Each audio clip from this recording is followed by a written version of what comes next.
Welcome back, everybody. This we are 1 month later. Thank you for coming back. Today we're going to be discussing the fifth episode of WandaVision. Great episode. We're going to talk about. We're just going to give quick things that we saw each, and then second part is going to be uh, possible theories, and then the third part is discussions on references and things like that we found. Um, Let me remind you that if you can't catch us live here on Twitch, if you are here on Twitch, please follow. If you can't catch us live, we are on YouTube, we're on Spotify, Google, and Anchor. All those podcast plays. So make sure to give us a follow, subscribe, like, all those things. But yeah, no, let's get started. First thing I have here is we did call it. It looks like, from what Vision was saying, it looks like it started off as an accident, and then Wanda realized it's an accident, and then she just did not want to stop. Right? She's grieving, and she doesn't want to go back to real life, right? So it's pretty cool that she's refusing to stop. The next thing is, I don't know about you guys, but whenever they were doing the recap of the episodes before, I don't know if you noticed this, but when they show Vision coming back into the house and saying, "Hey, where's Geraldine?" Wanda in the recap says she doesn't belong here. But I went back to episode 3, and when she said that before, when Vision came in and said, "Hey, where's Geraldine?" She said, "Oh, she had to go. She had to go home."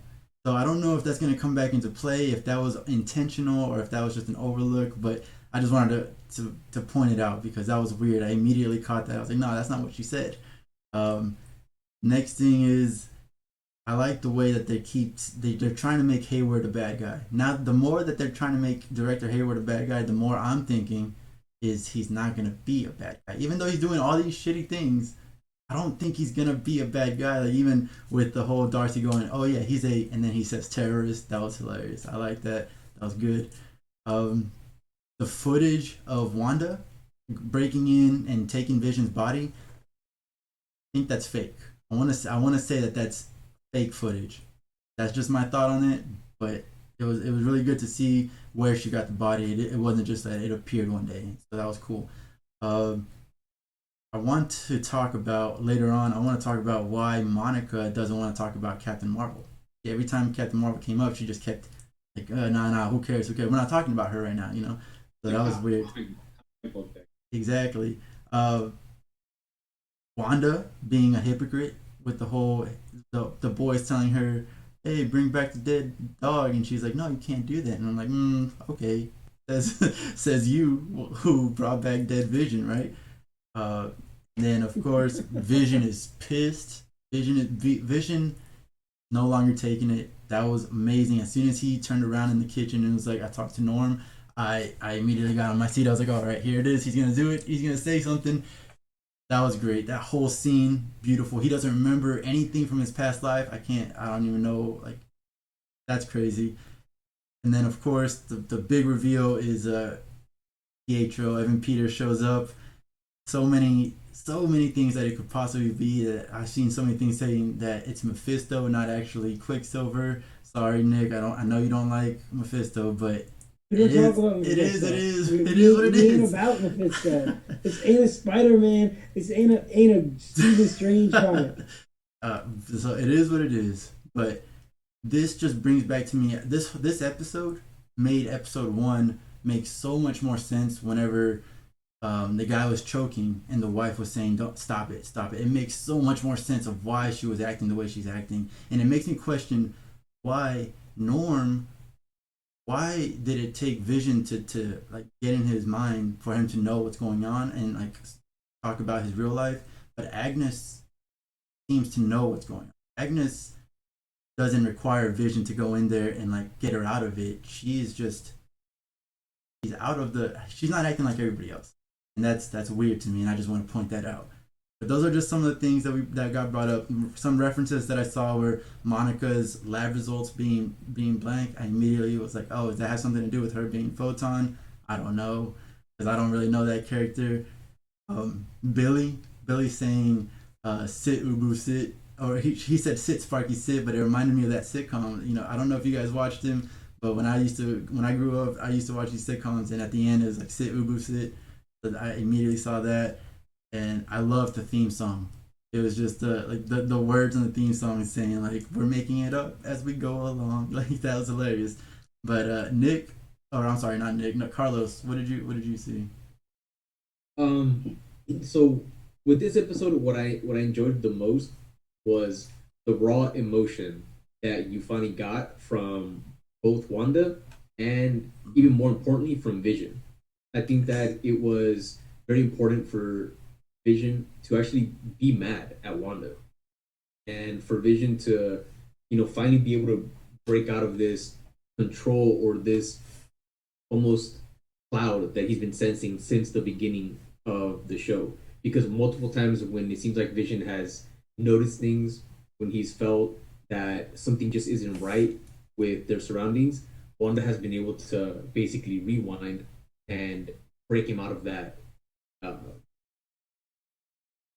almost realization that he's having. So I really enjoyed Vision being able to confront her and the argument that they had towards the end of the episode.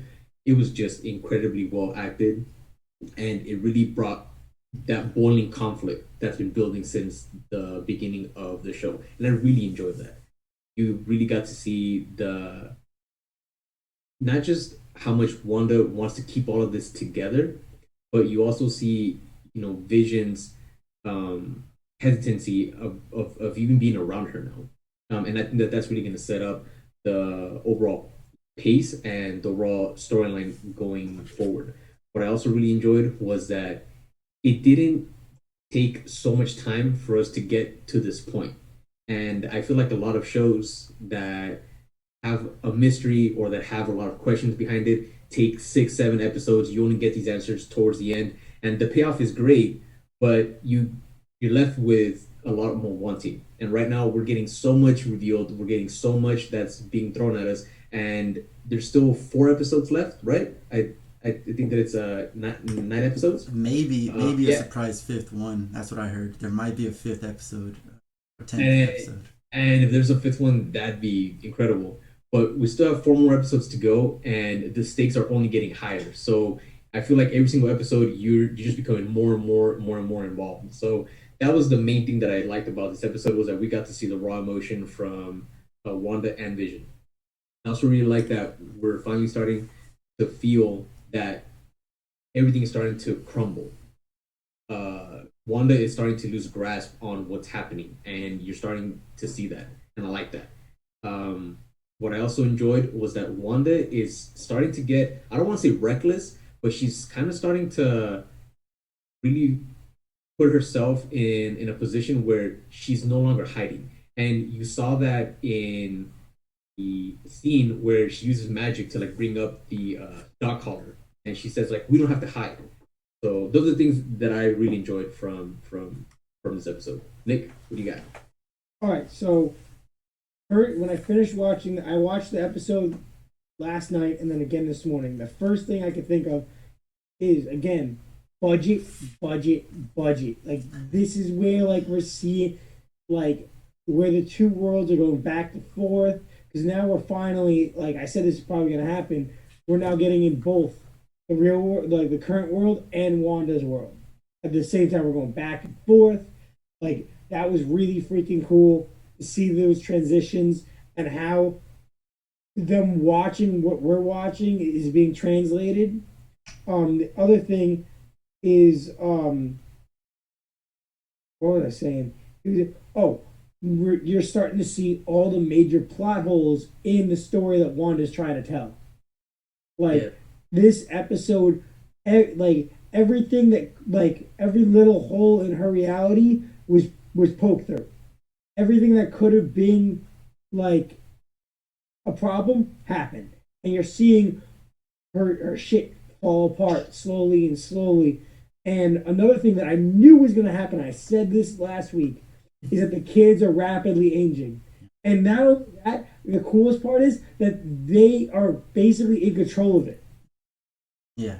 Like they turn to each other like you can't have a dog until you're 10. They turn to each other, laugh, and the next thing you know, they become 10.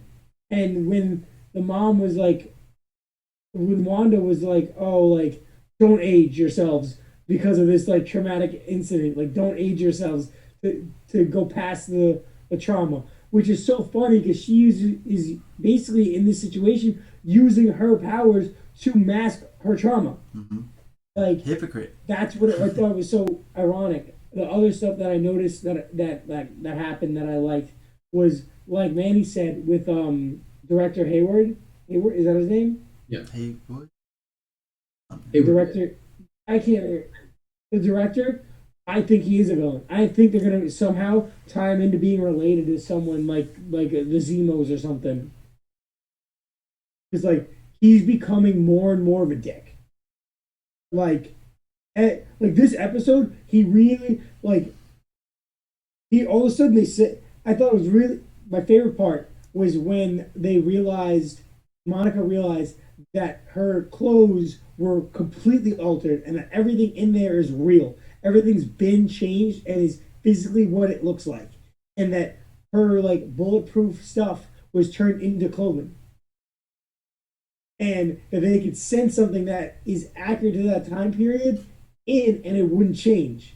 So when they sent the freaking the drone in, the '80s drone, and it didn't change, but then when the director was like fire, and she's like, "What do you mean? There's no weapon."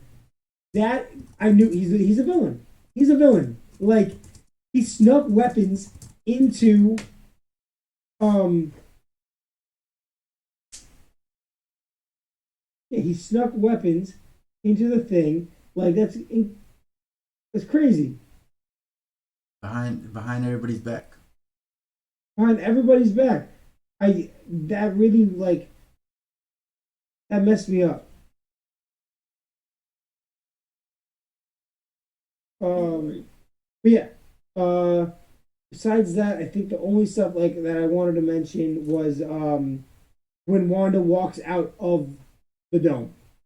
That's where I'll end it. That was probably the coolest scene we've had so far in the show, when she throws the drone. Yeah. Matt, up to you. Well, people that don't know, we have a little Instagram chat that we talk about and communicate with, and I think I was with Nuno having a bit of a debate that about who's doing it better, DC, Marvel, and the TV shows, the comics, and the films. And I did say DC, but I tell you what, with the TV shows, I tell you what, this show is starting to really set the pace. It's already crapping on all the CW shows, and I think Titans is the only one that could even come close to it. But I'm not trying to make this a DC versus Marvel. I am more of a DC fanboy, but I'll admit when we're losing. But the acting in this whole series has just been superb. I think it's been the best acting out of everything Marvel has done in MCU. Big call, I know, but I just think everyone's chemistry they're matched perfectly. Like Wanda and Vision, their chemistry between those two actors, perfect. Jimmy and Darcy, perfect. Haywood and Maria Monica. Monica. Monica. Maria, Monica and Haywood, like the chemistry with every single duo is just perfection. I like this episode how we go back and forth. It's not just this side or this side. We're now starting to go back and forth with everything. I love that Marvel's just doing everything they can to throw us off course, and they do. They just when you think, yep, this is going to happen, bang, they will just completely throw you off course. And Haywood, I still think's a villain. I'm confident he's a villain. I said from the start that Wanda's going to be a villain. I don't think people saying how Mephisto is going to be manipulating her. I just for some reason think she's going to be bad. I did watch Age of Ultron yesterday, so I think she's still got it in her to be a baddie. And lastly, I've just got to say, man, how each episode finishes, I could just imagine what the season finale is going to be like. Like you got to just have a look. Like every episode leaves a hanger. The season finale is going to be the biggest hanger of them all, and it's just going to bank Doctor Strange because Doctor Strange comes out pretty much after this, doesn't it? That's the next movie out after it. I'm pretty sure. And I think that mate, Doctor Strange is going to hit over $1 billion for sure, for sure. Just to this show. I mean, we get. I don't think we're going to get the answers at the end of this show. I think we're going to get the answers in Doctor Strange. I think all the answers are going to come in that film, and this is what this series is setting up. And I just got to say, like, I was one at the start saying this is shit. This first 2 episodes, this is ridiculous. I don't even know why I'm going to waste my time. But I also said I will be eating my words, and I'm eating them right now. So. Matt, remember, I told you, right? I was not giving up on you. I told you. Thanks, mate. Thanks. So I'll pass it on to Carlo next. What's up, everybody? So what I liked from the beginning was the opening credits. They're running down the grassy hill. I said, wait a minute. I think I saw this on Full House. I grew up on Full House, the OG version from the 80s or 90s. And so I went on YouTube, and sure enough, they had that. And I think that's pretty cool because, you know, the whole Olsen sister thing's like, okay, that's a nice nod. I caught that. And then it's nice to see Scarlet Witch, Wanda, whatever. She has no nickname. Yeah. She was vulnerable. Like many times, she's like, you can see the pain. Like, they're gonna catch on to me. But she has all this power. She can do all this, but she's deep down, she's pretty human. Also, like the duos, the chemistry between what was said already. I really like that, especially between Wanda and Vision, and that's what makes the show. And Vision, how he's acting, he's like something strange. I mean, I feel awkward, and then he feels awkward. I feel that, and he just adds to my awkwardness feeling when he's such a good actor.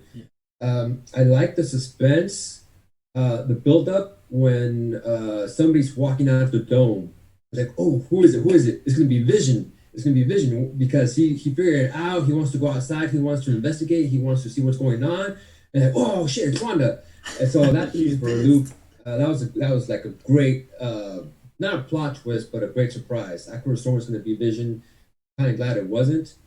And then again, the same feeling at the end when we see the back of Quicksilver's head.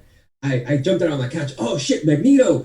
I got so excited. And then the camera's so freaking slow. It was like, okay, come on. Magneto. Quicksilver, oh my gosh. So, great episode. I give this episode a 10. I give all these fucking episodes a 10. And these guys, you gotta give it room to expand. No, they can all be 10. You can't grade your children. Oh, my middle child, she's an 8, so I can give my next child a 10. Fuck that. All of them 10. My children can just 10. Boom. Nice. All right, I'm up. All right, let's start with Family Ties beginning. Wonderful. They did that beautifully, literally. They mixed in like some, I don't know what other talk show they mixed in there, but I know the beginning was Family Ties, and it had a few other shows sprinkled in there. And I was Growing Pains, that's what it was, Growing Pains. It was Family Ties and Growing Pains. He was doing like a lot of the characters from Growing Pains. I loved all the info that we were getting. I'm just going to start off by saying I loved Evan Peters' little 30-second cameo. Loved it. I mean, that's going to be dope. I'm loving how the kids are just growing up. Like, they basically, we already know that something's going on with them. I believe Nick was telling us, and Carlos was preparing us, but Nick was, like, hyping us up. Yeah, they're controlling everything pretty much themselves. And they're like, hey, oh, girl, you got daddy walking around dead. Why can't you just pick up that dog too? Like, I feel like the kids see it too, you know what I mean? Yeah. The kids are just small, so they have an imagination. It's crazy, right? I love the song got changed. The song in the beginning was like, I'm looking for Jean Grey, you know what I mean? Like, it was a lot of X-Men references in there. The little song that she sings, I'll find it, I don't have it now, but it's like right before she sees Pietro, is a little song that starts playing, and it literally has a bunch of like X-Men characters like in the song subliminally. So it's definitely a nice hint of that. I think the director guy, like Manny was saying, it's funny, like he's a real terrorist. And I don't know if you guys remember in X-Men 1, if you guys are fans of any of the Fox series, I'm sure you guys are not, because a lot of people aren't. When Magneto gets confronted by police officers or like the special unit, they point weapons at him just like they did to Wanda, and Magneto, since he's not a telekinesis, since he's a metal bender, like metal, he points all the guns back at the director that's got it at him. So it's the same scene, like it's the identical scene. I love the I Max. did realize that. Yeah. No, you didn't. No, you didn't. I thought about that last night, and I forgot about it when I rewatched it this morning. Yo, it was X-Men. Like, it was like a corny X-Men Fox movie, but I loved it. I loved it. I'm gonna wrap it up because I know we're on time. I love the Maximoff anomaly. So we already got a name for what's happening, or a scientific name. It's called a Maximoff anomaly. I'm sorry about that. I'm getting tongue twisted. I love that. Let me see my notes if I have anything else. Oh, big one. This one's for Carlos because he's always talking about this. When they're reading the newspaper with Agnes there, she has a newspaper, and the newspaper is folded, and it says House of M, HOM. Didn't see that. Nice. And the news. So when you watch the scene, I had to. Dude, yeah, you caught it. I was gonna leave that at the end, but now you brought it up. You caught it, man. Yes. Hey, listen. She's drinking blood, like she's drinking literal like blood, like some thick blood. Like Manny said, I'm sorry guys, it has to be Mephisto something going on. Like she's straight out of the comic book. That older lady, I forgot her name. Agnes. Agnes. No. Hopkins or something like that, or Agatha. Yeah. Harkness. Boom. Agatha Hart. And I also want to share while we're here that this is not my theory or anything, but each commercial is an Infinity Stone. I heard. So